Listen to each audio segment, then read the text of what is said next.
Hi guys, I'm going to do a quick video today about decolonisation. I'm going to talk about decolonisation in a kind of legalistic technical sense as per international law, and a little bit about the history of it. So after World War II pretty much destroyed a lot of different places, the different nation states that came out of World War II made the United Nations Charter. So the United Nations Charter was like a big peace treaty between those nation states that signed it, and that kind of became the new order of the world. So the United Nations Charter was founded on the principles of what they call the principle of self-determination. And in fact, if you look at the UN Charter in the first couple of chapters, that's one of the things that it mentions is the right of self-determination of peoples. Now, what they were talking about there is they were talking about the right of those peoples, as in those nation states that signed the UN Charter. So it was like in their mutual benefit for all of them to sign that, because what that meant is they were mutually agreeing to respect each other's right to self-determination. That's to not go and interfere in each other's business. And, as the right to self-determination was one of the founding principles of the UN Charter, it's really important that the United Nations themselves, even today, uphold that and not be hypocritical about it. So generally they will try to do that. Now, so after the United Nations Charter was formed, that was after World War II, and there was a bit of a Cold War going on between the United States and the USSR. And also at the same time, the Western powers had a lot of colonial states all around the world. Now, these colonial states are fundamentally hypocritical when you consider this right of self-determination of peoples, because colonialism is, like, inherently it's an occupation of peoples, and it flies in the face of the right to self-determination. So it was actually the USSR who went to the United Nations and put in a resolution 1514, on the granting of independence to colonial countries and peoples. And I think this might have been a bit of a calling out on the West, because the West is, sitting on their big high horse preaching about democracy and freedom, blah, blah, blah, and yet a lot of them are colonial states, which flies in the face of freedom and democracy and self-determination. So the USSR pushed this. They got the ball rolling at least, and they put this United Nations General Assembly Resolution 1514 through, and that went through the General Assembly at the end of 1960. So at that time in the 60s, there was already a lot of kind of revolutions around the world by peoples under colonialism, and they were trying to overthrow their colonial overlords, and they were doing a pretty good job at it. But that just accelerated with this General Assembly resolution. So in this resolution, 1514, it was actually about granting independence to peoples who are under colonial subjugation. Okay, independence means, basically, that the colonial powers should withdraw and piss off back to Europe or wherever they're from, and leave the people who were under colonial occupation, the people who predate colonialism, leave them to their own business, to their own land, just leave them alone and let them, and then the idea is that they will in turn have the opportunity to become member states of the United Nations themselves, with their own governance, without interference from these colonial overlords. And this did happen for a lot of places. What happened is the United Nations also decided to, they resolved to end colonialism through both joint and separate action. So joint action would mean through what they call the Special Committee or the C24 Committee. So the UN made this committee, and the job of that committee was to supervise the decolonisation of all these countries. So the way this worked in practice was these European powers that had colonial outposts everywhere, they are supposed to transmit information. So they're supposed to report on all the colonies they've got. So they report that to the C24 Committee. And then the C24 Committee basically makes a list of all the colonies around the world, and then they kind of supervise that process and make sure that these places are decolonised. Now this worked all right, it worked pretty good. There was a lot of different places, a lot of different colonies that decolonised under this. But there was a bit of a problem because settler colonial states never ended up within the C24 Committee mandate because of this thing called the Blue Water Principle. So basically, like Canada, Australia, New Zealand, United States arguably, they didn't end up decolonising. Because they didn't end up on the C24 Committee, on the radar of the UN Decolonisation Committee at all. Okay, so they kind of got brushed aside. But what happened, I think what really happened is those settler colonial states were trying to decolonise. They were just doing it domestically. So decolonising, for example, decolonising of Australia ended up becoming a job of the Australian state itself. So Australia has always been trying to decolonise since 1960. The way they've been doing this is they've been keeping a close eye on what's going on in that special committee, like the C24 committee, and they're looking at all the little precedents that have been set and how all these franchise colonies have been decolonised, looking at all the fine print of how it happens, and then they are using those little fine prints and using those little technicalities to try to devise a way for themselves to decolonise, but you know, of course, looking after their interests as much as possible. So if you look at the technicalities of how a territory can be decolonised as of the 60s, as of the various UN resolutions in the 60s, a colonial government is technically decolonised if all of the people of that colonial territory have equal rights. That was the standard at the time.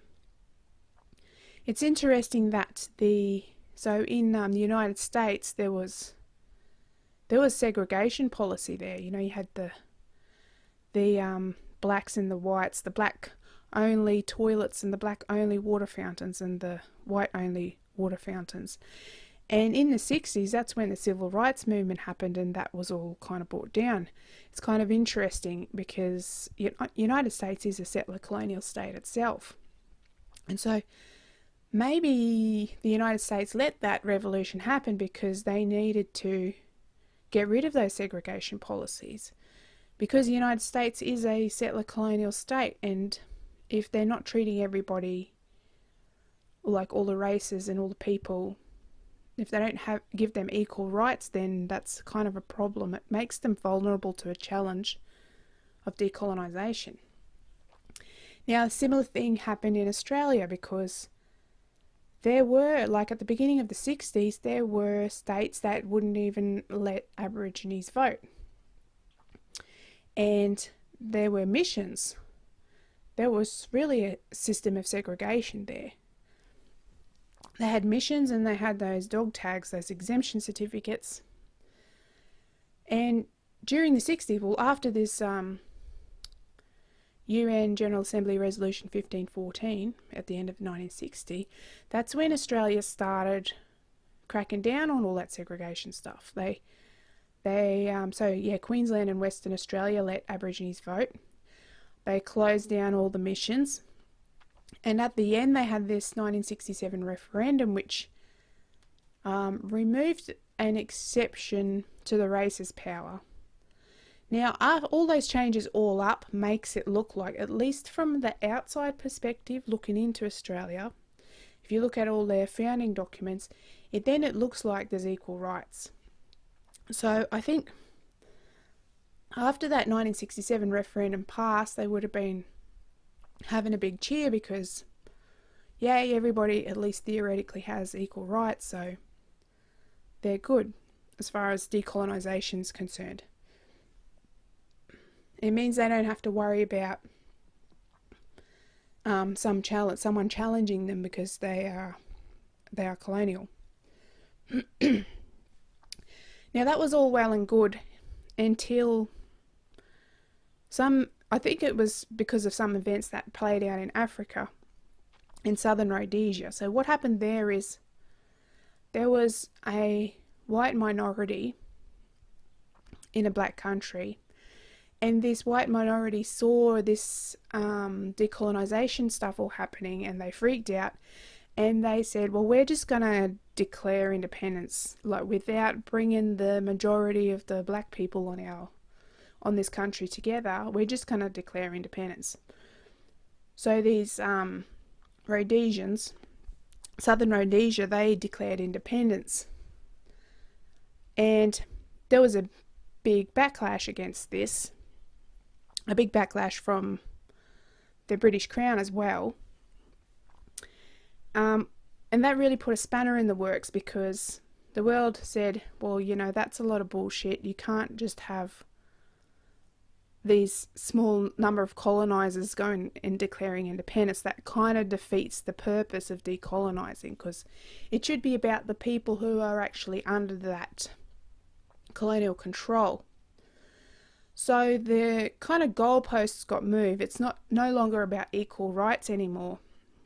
What has to happen is, for a territory to decolonise, the peoples who are actually under colonial subjugation, so who I'm talking about here is communities which have their historical origins that predate colonialism.